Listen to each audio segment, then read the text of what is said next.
अहिल्यानगर 24 तास. आम्ही बातमी नाही सत्य दाखवतो. गेल्या 2 दिवसापूर्वी हर्षवर्धन सपकाळ या व्यक्तीनं या महाराष्ट्राचं आराध्य दैवत श्री छत्रपती शिवाजी महाराज यांची तुलना काही धर्मांध लोकांशी म्हणजे विशेषतः पित्याशी करण्याचा प्रयत्न या हर्षवर्धन सपकाळ व्यक्तीने केलेला होता. त्याचा निषेध म्हणून आज हर्षवर्धन सपकाळ यांच्या पुतळ्याचं दहन, प्रतिकात्मक दहन आज संबंध महाराष्ट्रामध्ये सकल हिंदू समाजाच्या वतीनं वेगवेगळ्या जिल्ह्यांमध्ये वेगवेगळ्या तालुका स्तरावरती आज महाराष्ट्रभर करण्यात आलेलं आहे. त्याच अनुषंगानं अहिल्यानगरीमध्ये देखील छत्रपती शिवाजी महाराजांच्या मूर्तीजवळ या प्रतिकात्मक पुतळ्याचं दहन सकल हिंदू समाजाच्या वतीनं आज करण्यात आलेलं आहे. आपण जर पाहिलं तर महाराष्ट्रामध्ये काही असे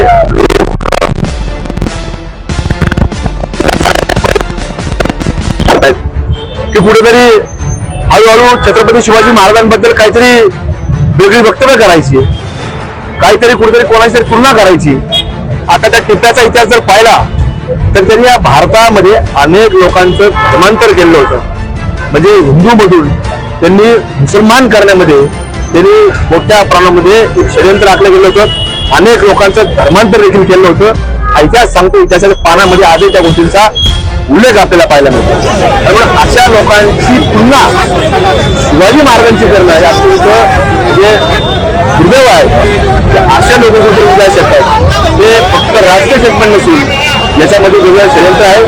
जसं आपण पाहतो की काही लोकांना तुम्ही अनेक वेळा सांगत असतो की काही लोक आता म्हणजे काही घटना झाली लोक आपण पाहत असतो, आणि अनेक वेळा सांगत असतो काही लोकांची मानसिक घटना झाली आहे. तर तसं जिवंत उदाहरण आपल्याला आज हर्षवर्धन सपकाळ यांच्या रूपाने आपल्याला पाहायला मिळतं की त्याचं हळूहळू इस्लामीकरण करायचं, पण लोकांच्या मनामध्ये वेगळ्या धर्माचं काहीतरी इस्लामीकरण घालण्याकरता हा प्रयत्न आपल्या त्यांच्या माध्यमातून पाहायला मिळतो. असं महाराष्ट्रात कदापि तुम्ही छत्रपती शिवाजी महाराजांचा मावळा सहन करणार नाही, कदापि होऊ देणार नाही.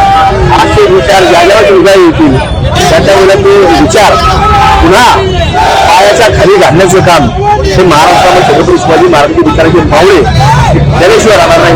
आम्ही देखील वेळोवेळी दाखवण्याचा प्रयत्न करत राहणार.